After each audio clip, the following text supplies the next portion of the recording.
নাজিৰা চানবছা গাঁৱৰ এজন যুৱক নাম বাস্তৱজ্যোতি কোঁৱৰ। বাস্তৱজ্যোতি কোঁৱৰ চানবছা গাঁৱৰ কৃষক বীৰেন কোঁৱৰ আৰু গৃহিণী অনিমা কোঁৱৰৰ সৰু পুত্ৰ।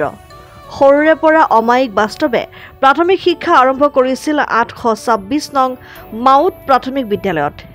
ইয়াৰ পিছত নাজিৰা উচ্চতৰ মাধ্যমিক বহুমুখী বিদ্যালয়ৰ পৰা মেট্ৰিক, উচ্চতৰ মাধ্যমিক চূড়ান্ত পৰীক্ষাত উত্তীৰ্ণ হৈ নাজিৰা কলেজত শিক্ষা বিভাগত মেজৰ লৈ স্নাতক পৰীক্ষাত উত্তীৰ্ণ হয়। ইয়াৰ পিছত সোণাৰীত ডায়েট কলেজৰ পৰা DLED পৰীক্ষা পাছ কৰি টেট পৰীক্ষাৰ জৰিয়তে শিক্ষকতাৰ চাকৰিত যোগদান কৰে। নাজিৰা অঞ্চলৰ বিভিন্ন অনুষ্ঠান প্ৰতিষ্ঠানৰ লগতে সামাজিক কামত জড়িত বাস্তৱে সদ্য ঘোষিত অসম লোকসেৱা আয়োগৰ অন্তৰ্গত শিশু উন্নয়ন প্ৰকল্প বিষয়া পদৰ বাবে অনুষ্ঠিত কৰা পৰীক্ষাত উত্তীৰ্ণ হৈ অঞ্চলটোলৈ গৌৰৱ কঢ়িয়াই আনিছে। আমি বাস্তৱজ্যোতি কোঁৱৰৰ মুখেৰে জানোৱা হওক তেখেতৰ সফল যাত্ৰাৰ আঁৰৰ কথা।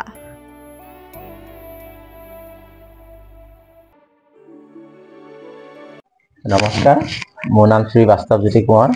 মই চানবছা গাঁৱৰ নিবাসী হয়। মই ইতিমধ্যে আমাৰ অসম লোকসেৱা আয়োগৰ সদ্য ঘোষিত আমাৰ যি শিশু উন্নয়ন প্ৰকল্প বিষয়াৰ ফলাফল ঘোষণা আছে তাত মই উত্তীৰ্ণ হৈছোঁ। প্ৰস্তুতিটো মোৰ মই প্ৰায় 2017 চনৰ পৰা মই অসম লোকসেৱা আয়োগৰ যিমানখিনি পদ ওলাই মুকলি হয় মই তাৰ কাৰণে মই প্ৰস্তুতি চলাই আছিলোঁ। আৰু এই প্ৰস্তুতি আজি বহু বছৰ হ'ল। মই ইমান 17 চনৰ পৰা চলাই আহিছোঁ। তাৰ বাবে মই এইখিনি প্ৰস্তুতি ক'বলৈ গ'লে তাত বহুতো আমাৰ চিলেবাছ থাকে। চিলেবাছৰ মতে আমি পঢ়া শুনাখিনি কৰি যাবলগীয়া হয়। বাতৰি বিশ্লেষণ প্ৰতিদিনে যিটো বাতৰি বিশ্লেষণ হয়, লগতে কিছুমান ৰেফাৰেঞ্চ বুক থাকে, NCERT কিতাপ থাকে, তেনেকৈ বহু এটা বহল পৰিসৰত এটা আমাৰ চিলেবাছ থাকে আৰু চিলেবাছৰ ওপৰত ভিত্তি কৰি আমি এই আমাৰ অধ্যয়নটো চলি গৈ থাকে। আৰু গতিকে নেৰানেপেৰা বহুত দিনৰ পৰা এয়া মোৰ ধাৰাবাহিকভাৱে প্ৰচেষ্টা চলাই থকা হৈছিল। আজি এয়া অন্তিম ক্ষণত আহি মই আজি পদত আহি উপস্থিত হৈছোঁ। 26 নং মাউত প্ৰাথমিক বিদ্যালয়ৰ পৰা মোৰ স্কুলীয়া শিক্ষা আৰম্ভ হৈছে। আমাৰ বেছি দূৰ নহয়, আমাৰ চানবছা গাঁৱৰ পৰা ঠিক ওচৰতে আমাৰ মাউত গাঁৱতে অৱস্থিত 826 নং মাউত প্ৰাথমিক বিদ্যালয়ত মই স্কুলীয়া শিক্ষা গ্ৰহণ কৰিছোঁ। তাৰ পাছৰ পৰা মই ক্লাছ 5ৰ পৰা আমাৰ Nazira higher secondary multipurpose school আমাৰ নাজিৰা উচ্চতৰ মাধ্যমিক বিদ্যালয়ত মই তাত ক্লাছ 5ৰ পৰা 10লৈকে শিক্ষা গ্ৰহণ কৰিলোঁ। তাৰ পাছত আকৌ মই মেট্ৰিক পাছ কৰি তাতেই মই শিক্ষা ল'লোঁ উচ্চতৰ মাধ্যমিকৰ হায়াৰ ছেকেণ্ডেৰী ফাৰ্ষ্ট ইয়েৰ বা ছেকেণ্ড ইয়েৰলৈ। তাৰ পৰৱৰ্তী সময়ছোৱাত মই আমাৰ নাজিৰা কলেজত মই তাতে ডিগ্ৰী কৰিলোঁ। ডিগ্ৰী কৰাৰ পিছত মই মাষ্টাৰ ডিগ্ৰী কৰিবলৈ মই আগবাঢ়িছিলোঁ মই স্নাতকোত্তৰত। কিন্তু মই সেইখিনিত দেখিলোঁ মই যে সেইখিনি টাইমত বৃত্তিমূলক এটা মই দিশত মই প্ৰফেশ্যনেল এটা লাইনত মই নিৰ্বাচিত কৰিলেহে মোৰ জীৱনটোৰ কাৰণে বেছি উপকাৰী হ'ব বুলি মই নিজৰ জীৱনত মই নিজকে সিদ্ধান্ত ল'লোঁ। আৰু সেই মৰ্মে মই মাষ্টাৰ ডিগ্ৰীটো তাতে মই ৰখাই মই DLED কৰিবলৈ গ'লোঁ। যিটো আপোনালোকে হয়তো জ্ঞাত হ'ব, মই আমাৰ শিক্ষকতা বৃত্তিটোত নিৰ্বাচিত হ'বৰ কাৰণে আমাৰ এখন যোগ্যতাৰ এখন প্ৰমাণ পত্ৰ লাগে, যাক DLED বুলি কোৱা হয়। আৰু DLEDৰ এখন 2 বছৰীয়া ডিপ্ল'মা দৰকাৰ হয়। আৰু 2 বছৰীয়া ডিপ্ল'মাখন পাবৰ কাৰণে তাত বাছনি পৰীক্ষা দিবলগীয়া হয়। সেই বাছনি পৰীক্ষা দিবলৈ মই আগবাঢ়ি গ'লোঁ আৰু সেই বাছনি পৰীক্ষা দিয়াৰ লগে লগে মই তাত উত্তীৰ্ণ হ'লোঁ।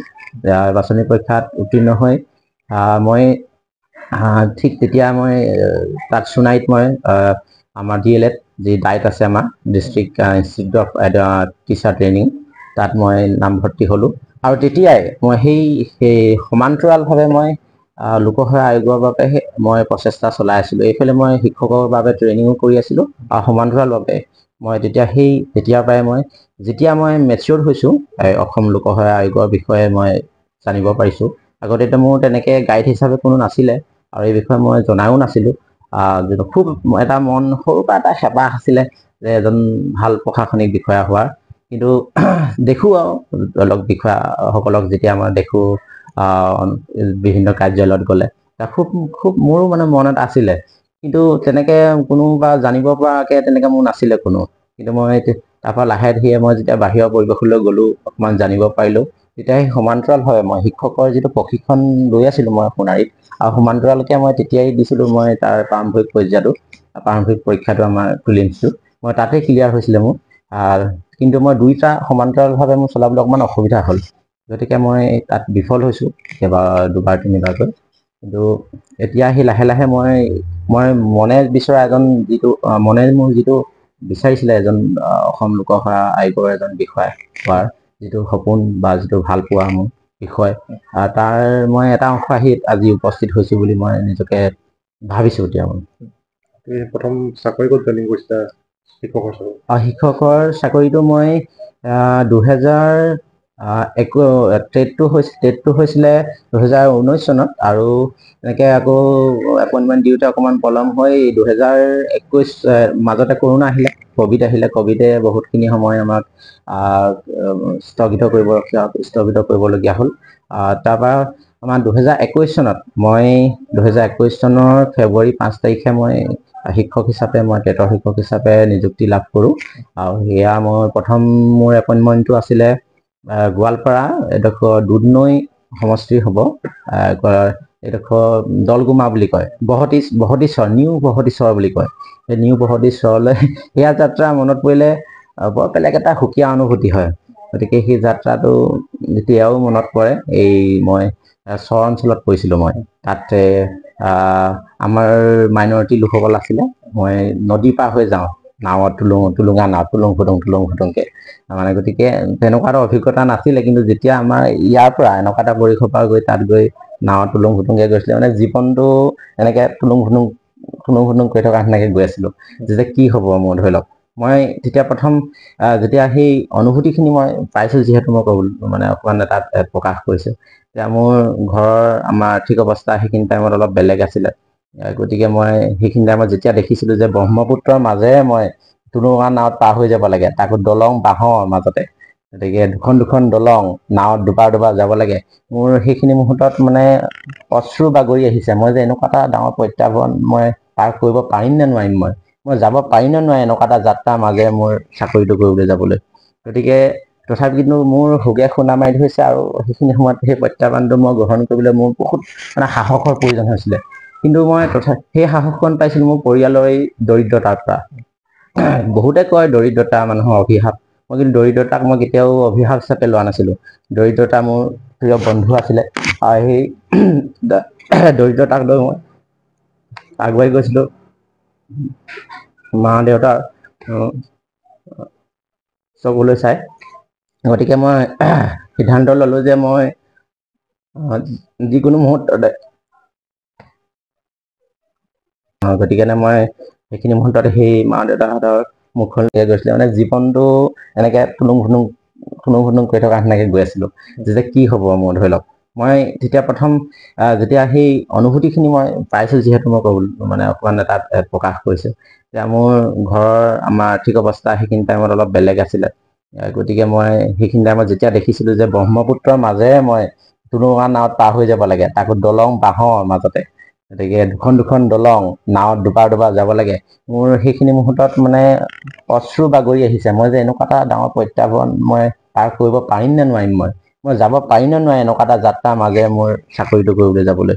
গতিকে তথাপি কিন্তু মোৰ সুগে খুন্দা মাৰি ধৰিছে, আৰু সেইখিনি সময়ত সেই প্ৰত্যাহ্বানটো মই গ্ৰহণ কৰিবলৈ মোৰ বহুত সাহসৰ প্ৰয়োজন হৈছিলে। কিন্তু মই সেই সাহসকণ পাইছিলোঁ মোৰ পৰিয়ালৰ এই দৰিদ্ৰতাৰ পৰা। বহুতে কয় দৰিদ্ৰতা মানুহৰ অভিশাপ, মই কিন্তু দৰিদ্ৰতাক মই কেতিয়াও অভিশাপ হিচাপে লোৱা নাছিলোঁ। দৰিদ্ৰতা মোৰ প্ৰিয় বন্ধু আছিলে, আৰু সেই দৰিদ্ৰতাক লৈ মই আগুৱাই গৈছিলোঁ। মা দেউতাৰ চকুলৈ চাই, গতিকে মই সিদ্ধান্ত ল'লোঁ যে মই যিকোনো মুহূৰ্ততে, গতিকে মই সেইখিনি মুহূৰ্তত সেই মা দেউতাহঁতৰ মুখলৈ চাই মই আগুৱাই গ'লোঁ। আৰু মই নেদেখাজনক সদায় মই প্ৰাৰ্থনা কৰোঁ, আৰু সেইটো মোৰ মনৰ প্ৰাৰ্থনা হয়। ভগৱানক সকলোৱে বেলেগে প্ৰাৰ্থনা কৰে। মোৰ প্ৰাৰ্থনাটো সদায় মই কৰ্মৰ মাজেৰে মই ভগৱানক বিচাৰি পাওঁ বুলি ভাবোঁ। সৎকৰ্মৰ মাজেৰে ভগৱানক মই বিচাৰি পায় বুলি ভাবোঁ। মই সদায় যিমান পাৰোঁ মানুহক সহায় সহযোগিতা কৰোঁ আৰু আন্তৰিকতাৰে মই মানুহক যিমান পাৰোঁ ভাল পৰামৰ্শ দিওঁ আৰু সেনেকেই ভগৱানক বিচাৰি পায় বুলি ভাবোঁ মই। আৰু সেই ঈশ্বৰজনে মোক ভাবোঁ সহায় কৰিলে সেইখিনি মুহূৰ্তত সহায় কৰিলত মই মিউচুৱেল ট্ৰান্সফাৰ লৈ সেনেকুৱা এডোখৰ ঠাইৰ পৰা মই আহি মাৰ্ঘেৰিটালৈ আহিলোঁ। মাৰ্ঘেৰিটাৰ পৰা আহি পুনৰবাৰ মই আকৌ মাৰ্ঘেৰিটাৰ পৰা ট্ৰান্সফাৰ লৈ মোৰ নাজিৰা নিচিনা মোৰ নিজৰ জন্মভূমি স্থানলৈ মই আহিলোঁ। আৰু তাৰ মাজতো এই আপোনালোকে সংবাদ মাধ্যমত দেখিব, আপোনালোকে ধৰি লওক মই বিভিন্ন সামাজিক কামৰ লগত জড়িত আছিলোঁ, কল্যাণমূলক কামৰ লগত। আজি যে মই যেনেকৈ পাছ কৰিছোঁ, বহু ছাত্ৰ ছাত্ৰী যদি মেট্ৰিক হায়াৰ ছেকেণ্ডেৰী পাছ কৰে, ভালদৰে উত্তীৰ্ণ হোৱা অঞ্চললৈ কোনোবা এটা প্ৰকাৰে যদি গৌৰৱ কঢ়িয়াই আনে, আমি সদায় প্ৰেৰণা উৎসাহ যাচিবৰ কাৰণে আমি আগুৱাই যাওঁ। তেওঁলোকক যাতে কিবা এটা প্ৰকাৰে আমি প্ৰেৰণা উৎসাহ দি অকণমান আগুৱাই যাত পৰিৱেশ এটা দিব পাৰোঁ, গঠনমূলক পৰিৱেশ এটা দিব পাৰোঁ। আৰু এইবিলাকৰ মাজেৰেও মই বিভিন্ন ব্যৱসায়িক ক্ষেত্ৰতো মই জড়িত হৈছিলোঁ। তাৰ মাজেৰে মই এনেকৈ মোৰ নিজৰ ভাল পোৱা বিষয়টো মই এৰি দিয়া নাছিলোঁ। মোৰ যি সপোন আছিলে তাৰ মাজেৰে মই কাম কৰি আছিলোঁ আৰু আজি আহি এই স্থানত আহি এনেকৈ উপস্থিত হৈছোঁ। আজি মই যিটো দিশত আহি যি স্থানত আহি মই উপস্থিত হৈছোঁহি, আৰু তাৰ বাবে মই প্ৰথমে মোৰ শ্ৰদ্ধা ককাইদেউ মনোজ কোঁৱৰক মই অশেষ ধন্যবাদ জ্ঞাপন কৰিব বিচাৰোঁ। যিহেতু এই যাত্ৰাটো কেৱল একক যাত্ৰা নহয়, এই যাত্ৰা যুটীয়া হয়, যৌথ এক সংগ্ৰাম, যুটীয়া এক প্ৰচেষ্টা হয়। মোৰ মা দেউতালৈও মই প্ৰথমে ধন্যবাদ জ্ঞাপন কৰিম মোৰ পৰিয়ালটোলৈ, আৰু বেছিকৈ মই ধন্যবাদ জ্ঞাপন কৰিম মোৰ শ্ৰদ্ধাৰ ককাইদেউলৈ। তেখেতে সেইখিনি সময়ত মোৰ যেতিয়া ঘৰৰ যিটো আৰ্থিক দুৰৱস্থা আছিলে, সেইখিনি টাইমত সি যিমান মানে মোক মানে এটা টাইমত মানে তেওঁ অকল বন্ধু ককাইদেউৰ দায়িত্ব পালন কৰা নাছিলে, অভিভাৱকৰ মাক দেউতাকৰো দায়িত্ব পালন কৰিছিলে। তাৰোপৰি এজন ভাল বন্ধু হিচাপে মোৰ লগত আছিলে, আৰু সেই যিকোনো মুহূৰ্ততে অনুপ্ৰেৰণা যোগাইছিলে। আৰু সেই অনুপ্ৰেৰণা আজি শক্তি হিচাপে লৈ মই আগুৱাই আহিলোঁ। গতিকে সেইখিনি ক্ষেত্ৰত সি হাজাৰ মানে নিজে দুখত থাকিলোঁ।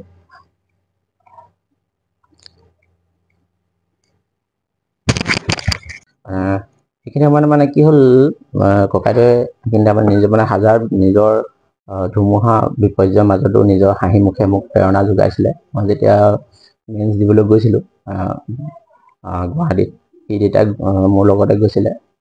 মোৰ লগত আৰু দুজন আছিলে দেই, একেলগে আমি প্ৰচেষ্টা চলাইছিলোঁ যুটীয়াভাৱে একেবাৰে 2017 চনৰ আৰম্ভণিৰ পৰা। তেওঁলোকৰ কিবা ক্ষেত্ৰত যোৱাৰ সেই প্ৰৱণতা বা ইচ্ছাটো নগ'ল, কিন্তু সেইখিনি টাইমত মোৰ অকলে যাবলৈ সাহস হোৱা নাছিলে। মই গুৱাহাটীলৈ অকলে মেইনছ দিবলৈ যোৱা, সেই ক্ষেত্ৰত মোৰ ককাইদেৱে কৈছে কিয় নাযাবি, মই আছোঁ লগত, ব'ল। সেই ক্ষেত্ৰত সি আগুৱাই গৈছে। ধৰি লওক ককায়েকৰ ভূমিকাটোৱে পালন কৰা নাছিলে, ধৰি লওক বন্ধু হিচাপেও তাৰ দায়িত্ব পালন কৰিছিল, লগতে অভিভাৱকৰ দায়িত্বও পালন কৰিছিলে। গতিকে মই এই ক্ষেত্ৰত মানে এই সংগ্ৰামত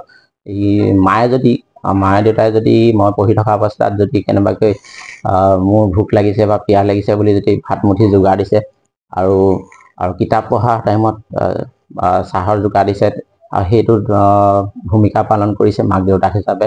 আৰু কিতাপখিনি কিনাৰ ক্ষেত্ৰত আৰু এই যাত্ৰাত মই আগুৱাই যোৱাৰ ক্ষেত্ৰত য'ত মোৰ অৰ্থৰ দৈন্যতা আহিছে, পইচাৰ অভাৱ আহিছে, সেইখিনি ক্ষেত্ৰত মোক ককাইদেৱে যথেষ্টখিনি সহায় কৰিছিলে। গতিকে মায়ে যদি চাহ পানী ভাতৰ যোগান দিছে, দাদাই মোক কিতাপৰ যোগান দিছিলে সেইখিনি টাইমত। গতিকে মই মা দেউতা লগতে দাদা, মই এইখিনি কৃতজ্ঞতা মই জ্ঞাপন কৰোঁ। সি ইয়াৰ কাৰণে এইখিনি কৃতজ্ঞতাৰ কাৰণে যোগ্য হয়। পাছলৈও মোৰ ধৰি লওক প্ৰেৰণা উৎস হিচাপে মই বহুকেইজন মানুহ লগ পাইছোঁ। তেনেকেই আৰু মোৰ সংগ্ৰামী সতীৰ্থ হিচাপে বহুকেইজন লগত আছিলে।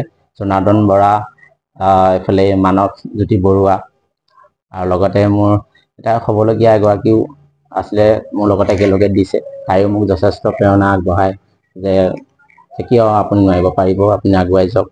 আৰু তেনেকৈ মোৰ ডায়েটতো মই বহুত কেইজন লগ পাইছিলোঁ মানে যাক কয় পজিটিভ মাইণ্ডেড ইতিবাচক তেনেকৈ আমাৰ নৱনীত হাজৰিকা চিনি পাব DY65 আগতে কৰিছিলে তেখেতে খুব উৎসাহ উদ্দীপনা আগবঢ়াই মানে যিকোনো এটা মুহূৰ্ততে মানে ফোন কৰি হ'লেও তাৰপৰা কনক নিউ বুলি আছিলে তেনেকুৱা মানে এটা মানে পজিটিভ এনভাইৰনমেণ্ট বুলি কয় যে এনেকুৱা এটা ভাল বাতাবৰণৰ মাজত এটা মই আছিলোঁ আৰু সি এটা আছে মোৰ ডাঙৰ প্ৰেৰণাৰ এটা উৎস মানে মই যদি কেতিয়াবা মনটো বিচলিত হ'ব বিচাৰোঁ বা অকণমান ইফাল সিফাল হ'বলৈ বিচাৰিলে সেই পৰিৱেশটোৱে মোক মানে আকৌ টানি লৈ আহে মানে যে তুমি কি কৰিছা তুমি পাৰিবা তুমি আগুৱাই যোৱা তুমি নোৱাৰা নহয় কেতিয়াও পাৰিবা তোমাৰ এইখিনি আছে তোমাৰ গতিকে তুমি পাহৰি নাযাবা নিজক তোমাৰ মাজত কিবা এটা লুকাই আছে গতিকে সেই পৰিৱেশটো এটা কয় যে ভাল পৰিৱেশ এটা লাগে মানে অকল যিটো আমাৰ ফিল্ড ফেন'মেনন বুলি কয় বস্তুটো যে আশে পাশে থকা যিটো পৰিৱেশ সেই পৰিৱেশটোও বহুত প্ৰভাৱ পেলায় বুলি কয় মানে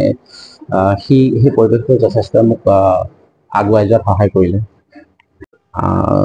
প্ৰতিটো কাৰ্যতে বা চৰকাৰীয়ে হওক বেচৰকাৰীয়ে হওক তাতে আমাৰ এটা সামাজিক দায়বদ্ধতা থাকে এটা প্ৰট'কল থাকে এতিয়া ডাঙৰ মাল্টিনেশ্যনেল কোম্পানী হ'লেও তাত আমাৰ এটা ফাণ্ড থাকে আমাৰ CSR ফাণ্ড বুলি থাকে ছ'চিয়েল কৰ্পৰেট ছ'চিয়েল ৰেছপনচিবিলিটি গতিকে সেই বস্তুৰ জ্ঞানৰ ক্ষেত্ৰত মানে সকলো জ্ঞাত নহয় ধৰি লওক যে আমি চাকৰিটো পালে বুলি আমি কাৰ কাৰণে চাকৰিটো কৰিছোঁ দৰমহা লৈছোঁ আমি ক'ৰ পৰা লৈছোঁ সেই দৰমহা আজি 1000 টকা বা লাখ টকাই পাওঁ ক'ৰ পৰা আহিছে আমাৰ যে আমাৰ হাজাৰ জনতাই যি চৰকাৰৰ কাৰণে যিটো কৰ টেক্স পঠাইছে সেই টেক্স কৰৰ পৰা সংগ্ৰহ কৰি চৰকাৰে আমাক চাকৰিটো দৰমহা দিছে গতিকে হাজাৰ জনতা আমি পইচা লৈ আমি সেই চাকৰিটো কৰি আছোঁ গতিকে সেই হাজাৰ জনতাৰ যিটো পইচা লৈছোঁ আমি তেওঁলোকৰ পৰা যিটো মজুৰি লৈছোঁ আৰু তাৰ বাবে আমি তেওঁলোকৰ কাৰণে সেৱা জনোৱাটো আমাৰ দায়িত্ব হয়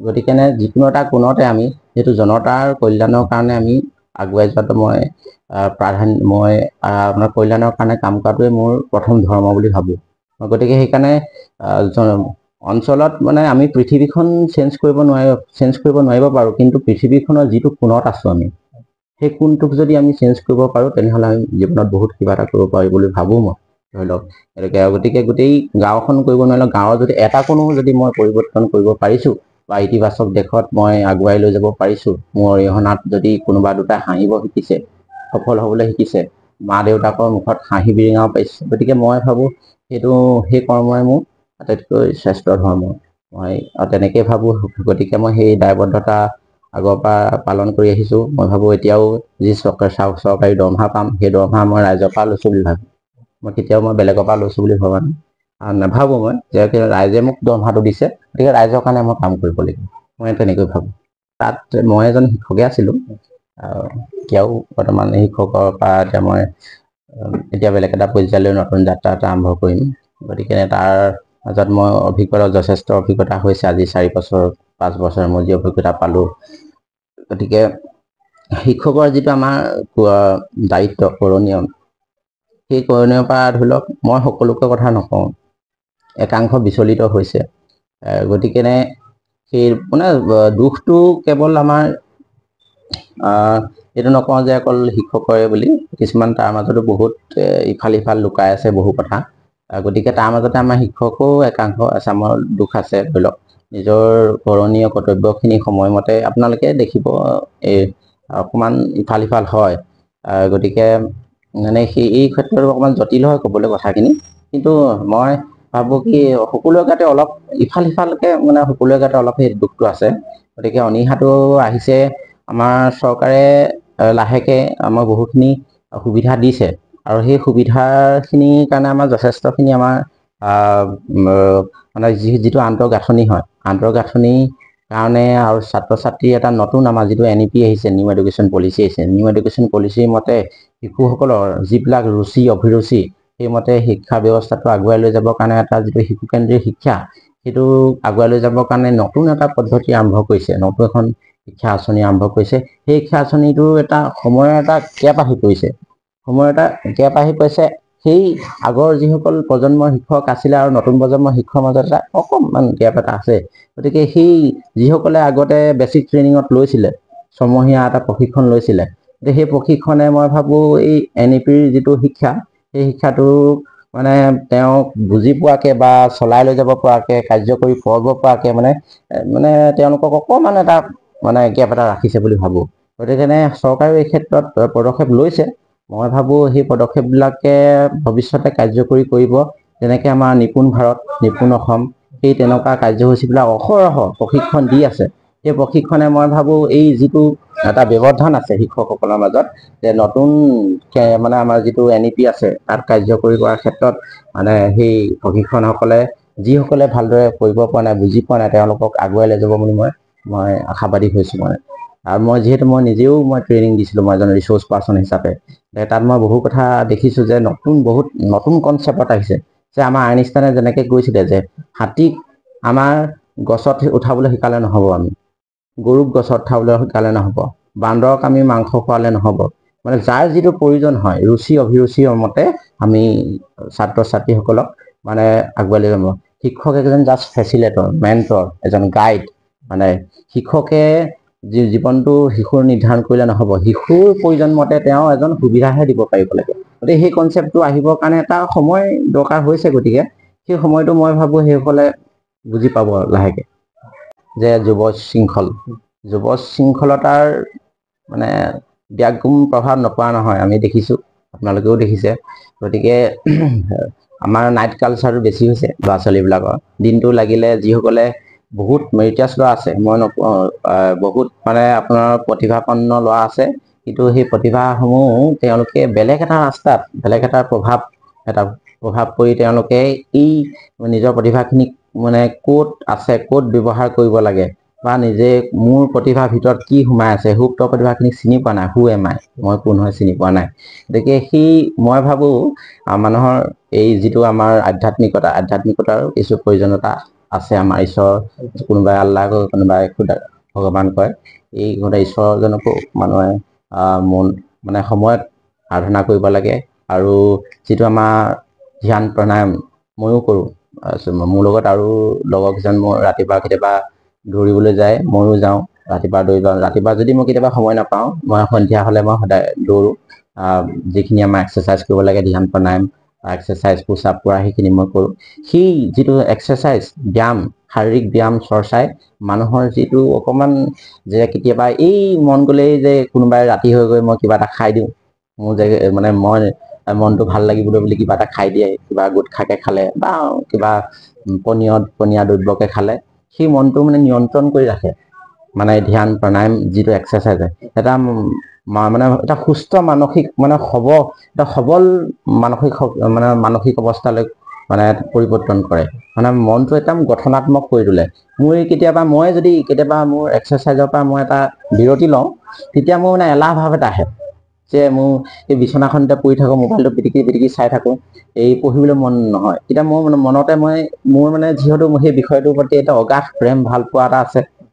গতিকে মোৰ যেতিয়া সেইটো ৰিয়েলাইজ হৈ যায়, মই ভুল কাম কৰিছোঁ, মই মানে নিজকে গিল্টি ফিল কৰোঁ, তেতিয়া মই আকৌ লগ এক্সাৰচাইজ কৰিবলৈ গুচি যাওঁ, মই দৌৰিবলৈ গুচি যাওঁ, বা আকৌ ধ্যান প্ৰণায়াম কৰিবলৈ গুচি যাওঁ। সেইখিনিয়ে মোক আকৌ মনটো এক্টিভ কৰি তোলে, আকৌ সক্ৰিয় কৰি তোলে। পঢ়াৰ ক্ষেত্ৰত মই ক'ব বিচাৰোঁ, পঢ়াৰ সকলোৰে পদ্ধতি বেলেগ আৰু পঢ়াৰ বিষয়ো সকলোৱে বেলেগ।